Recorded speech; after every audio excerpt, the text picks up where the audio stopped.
It was the more interesting role, really, for me, just because I had for so long been interested in debunking the sort of how the Native Americans had been treated in cinema for since the beginning of cinema, you know. Treated as savages, treated as lesser than, treated as sidekicks, or you know, which wasn't and is not the case. They were survivors, you know. They were warriors, and they were attacked by the U.S. government and by the U.S. Army, and it was an all-out, full-on slaughter. So to take that and kind of walk that tightrope throughout a film that is action-based and comedy-based, it's an interesting tightrope to walk, you know. So that was the challenge for me, was to take the risk and try to bring Tonto to the Native Americans, to try to salute them and give back a little bit of what's been taken away, you know.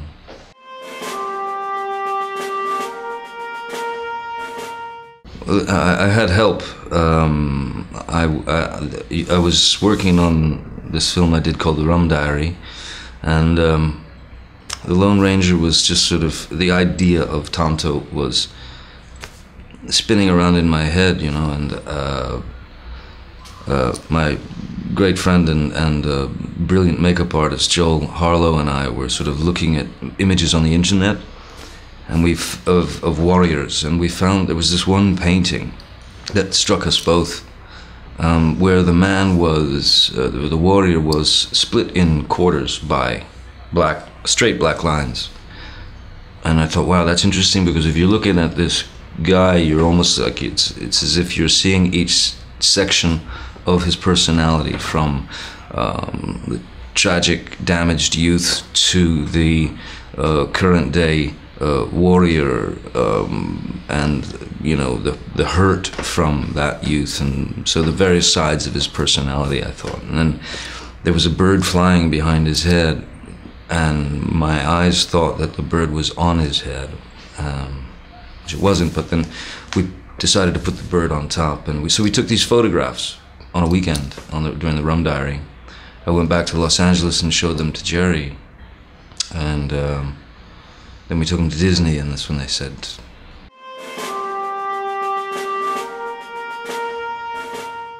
that's probably the most dangerous part, is that they're all still in there. They're all in my head in some chest of drawers. And I do, yeah, I mean, it's relatively easy access to them, you know. They're always sort of there, because they're a part of me now, you know. They are a part of me, and it's not like when you're doing a film, it's not like some kind of silly, thing where you believe you are the character. It's just a question of portraying that character for a period of time.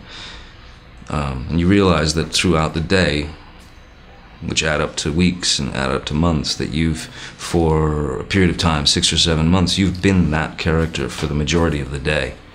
So you end up knowing that character very well, and he shows up now and again. Hunter Thompson shows up all the time. Raoul Duke shows up all the time. Captain Jack arrives most unexpectedly.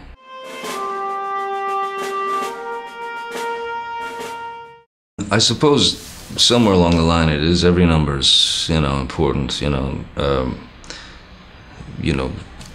I mean, equate that with the, you know, just the very idea of waking up every day. That's important.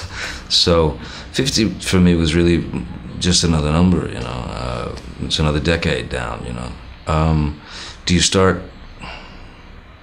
you get very retrospective, or, you know, do you start thinking about the future? I've very luckily, through all the experiences that I've had in this game for all these years, I worry less about the past.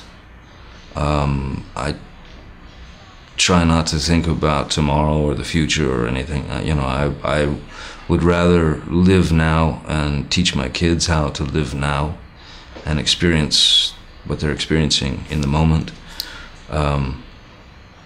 So yeah, I prefer to sort of stay in the here and now. I'm not much worried about it, you know. In terms of career and all the characters that I've played, Marlon told me once, he said, you know, don't try not to do too many films because we only have so many faces in our pockets, you know. But thus far, I don't feel like I've run out of faces, and I think there's a few more I'd like to explore.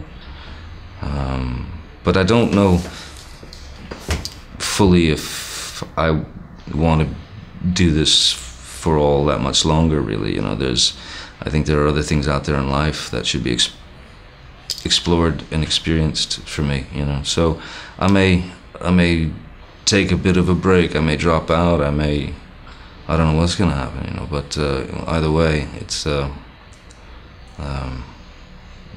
you know, I think one should just live their life, you know, day to day.